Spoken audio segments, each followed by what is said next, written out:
Have you ever wondered what really happens inside a narcissist's mind when you stay silent for too long? No texts, no explanations, no reactions, just silence, thick and heavy, stretching on like a vacuum they can't stand to exist in. For you, silence might simply be an act of self-protection. After so many rounds of manipulation, blame, and emotional exhaustion, you choose silence to recover, to reclaim the peace that was stolen from you. But to them, your silence is never neutral. It's an earthquake that shakes the entire structure of their inner world. In the world of a narcissist, everything revolves around attention. They breathe through your reactions. They live off the emotions you create. They need you to respond. It reassures them that they still have power, that they still matter. When you stop reacting, it's as if you've unplugged the only power source sustaining their false sense of self.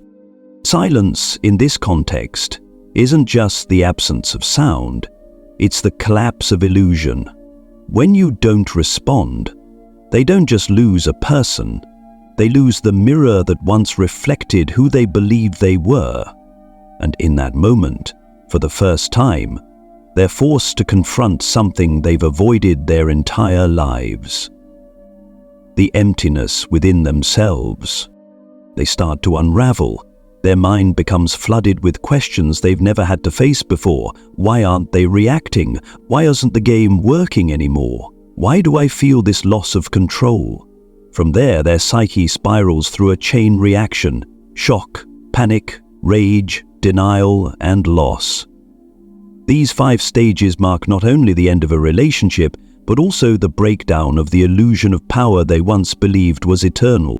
Meanwhile, on the other side of that silence, you begin to hear another sound. The sound of yourself, a voice you may not have recognized for a long time. The voice of self-respect, of quiet strength, of a soul slowly coming back to life. This isn't a story about revenge, it's a story about awakening, about how silence sometimes becomes the most powerful voice you'll ever have. When you step into silence, the first thing that happens inside a narcissist's mind isn't calm, it's shock. Not a mild surprise, but a deep, bone-shaking jolt, as if someone just pulled the plug on the world they live in. For so long, they've been used to you always reacting. They speak, you answer. They push, you explain. They go silent, you chase them for answers. Everything has unfolded like a carefully directed play where they are the director and you are the lead actor. But suddenly, you stop performing. You walk off the stage without a word. No response, no explanation, no justification, just complete silence. And in that moment, their entire inner world collapses. Because a narcissist doesn't live off love, they live off reaction. They don't need a companion, they need a reflection. They need your attention to feel that they still exist, that they still have power. When you stop reacting, you've taken away the only supply that fuels their false self. Your silence isn't just an empty space to them. It's the collapse of an illusion they believed would last forever. They lose the sense of being seen, of being in control, of holding the upper hand. And that drives them insane. They don't understand what's happening. Their mind begins to ring with frantic questions. Why aren't they answering? How dare they stay silent with me? Who do they think they are? They try to keep their composure. Maybe they still post proud updates online, flashing fake smiles. Maybe they even convince themselves that you're just upset and will eventually come back. But inside, they're trembling. The loss of control disorients them like an addict suddenly deprived of a drug. Every hour you stay silent is another hour they're forced to face the raw truth, that they were never truly powerful. They were only powerful as long as you allowed them to be. In psychoanalysis, this moment is called the collapse of the false self. The inflated ego they built, pumped full of your attention, now begins to deflate, and behind that mask lies a frightened child, terrified of being abandoned, forgotten, and unseen. But they don't know how to face that fear. Instead of acknowledging it, they keep performing, pretending nothing has changed. Because in their world, admitting they've lost you means admitting defeat. Yet within that very shock, something new begins to stir. You start to awaken. You realize that silence isn't weakness, it's strength. It's the act of someone who has stopped trying to prove their worth to a person who never truly saw it. And while they spiral, desperately trying to pull you back, you begin to stand still in the quiet. You start to feel an unfamiliar freedom, a new breath, a space where their noise can no longer reach you. That is the first moment of healing. The moment you understand that sometimes saying nothing is the most powerful answer you'll ever give. After the initial shock fades and they begin to realize you've truly disappeared, another emotion seeps into their mind: panic. It's not the grief of losing love, but the desperation of losing the energy source that once kept their false self alive. In the narcissist's world, you were never seen as a real person. You were a mirror, a supply, a stage for them to shine on, a stream of energy that made them feel valuable. When you fall silent, that mirror vanishes, and they are forced to face a vast emptiness. No gaze, no reaction, no one left to manipulate. They start convincing themselves that you're just upset, that you'll come back, that you can't possibly live without them. But with each silent day that passes, that belief begins to crack.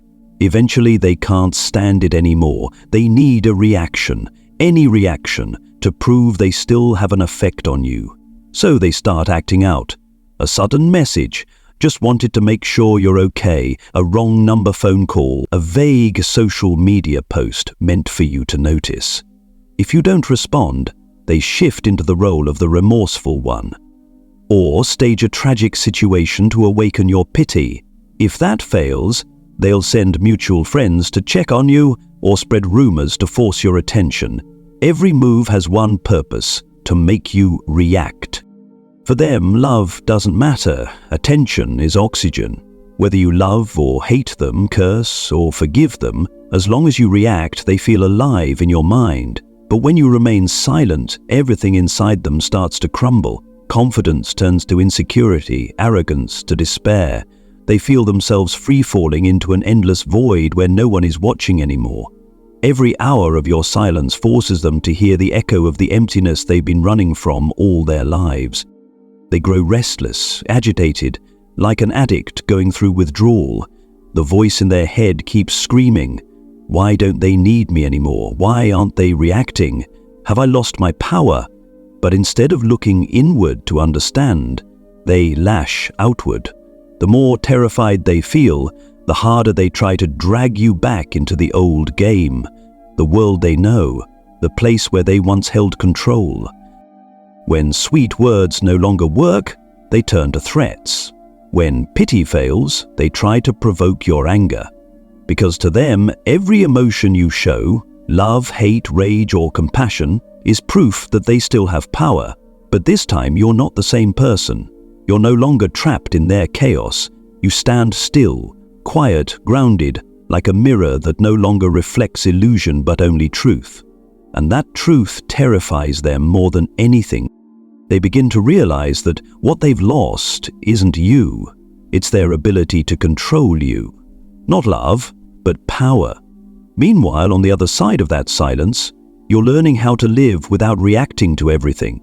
You begin to feel peace in not having to explain, not having to prove, not having to carry the weight of someone else's emotions.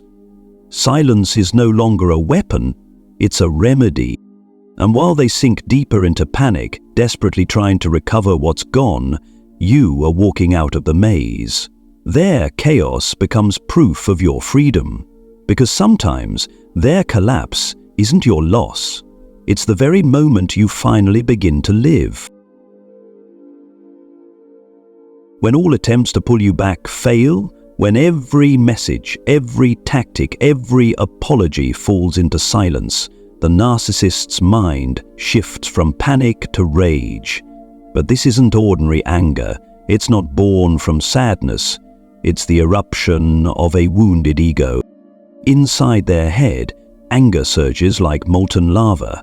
They can't stand being ignored. To them, your silence isn't a boundary, it's defiance. It directly insults the power they've always believed they held. They're furious that you dared to walk away without giving them the chance to end things on their terms. They're enraged because you no longer play by their rules. In their world, only they get to lead. Only they decide when it's over. Your silence robs them of that power, and to them, that's an unforgivable sin. They begin to seek an outlet for that rage, and it often takes the form of emotional retaliation. They start spreading rumors, twisting stories, and smearing your name to others. They cast themselves as the victim and you as the cruel, heartless one, because in their mind, if they can't control you, they'll try to control how others see you. It's the ego's desperate last attempt to hold on to the illusion of power. But alongside that rage, another defense mechanism seeps in: denial. They can't face the reality that you've truly left, that this time you're not coming back. So they create a new narrative, a story they can live with. They tell themselves you're just testing them, that you still love them, that you're waiting for an apology before returning. In their mind, your silence isn't an ending. It's just an intermission in a play they still believe they're directing. And so they spiral in a loop between anger and denial. One moment they explode, spitting venom and cruelty. The next, they soothe themselves. It's fine, they'll come back.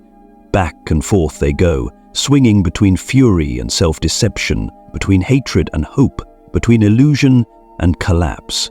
And it's this emotional whiplash that slowly drains them. In psychoanalysis, this is the stage where the ego begins to fight reality. They know things are falling apart, but they pretend not to see it. Anger becomes the armor shielding their inner fragility, while denial acts as an anesthetic, numbing the humiliation of losing control. Yet the more they deny it, the tighter reality squeezes around them. Because your silence continues, and it keeps reminding them that their old world has truly fallen apart. Desperation sets in. When lies no longer protect them from the truth, they turn to blame. They start rewriting the story, painting you as the villain, the betrayer, the selfish one, the ungrateful one. They need that story to survive, because if they admit you left out of pain, they would have to admit they caused it, and that's something their ego will never allow. Meanwhile, you stand on the other side, witnessing all these transformations. You might feel fear, sadness, even pity. But remember, none of this is about you anymore. Every burst of anger, every slander, every rumor is simply the reaction of someone facing a truth they cannot bear.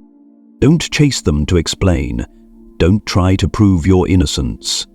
Because each time you react, you unknowingly step back onto their stage. Let their anger burn itself out in its own fire. The more they resist, the more they exhaust themselves. And in the stillness of your silence, they finally come face to face with their greatest fear, that they no longer have power over you. While they rage to regain control, you're entering a peace you've never known before. It's not victory, it's liberation. It's the freedom that comes when you're no longer ruled by someone else's emotions, when you no longer need to react just to exist. And somewhere, within the echo of your silence, they begin to hear the truth resounding back. You no longer belong to their world.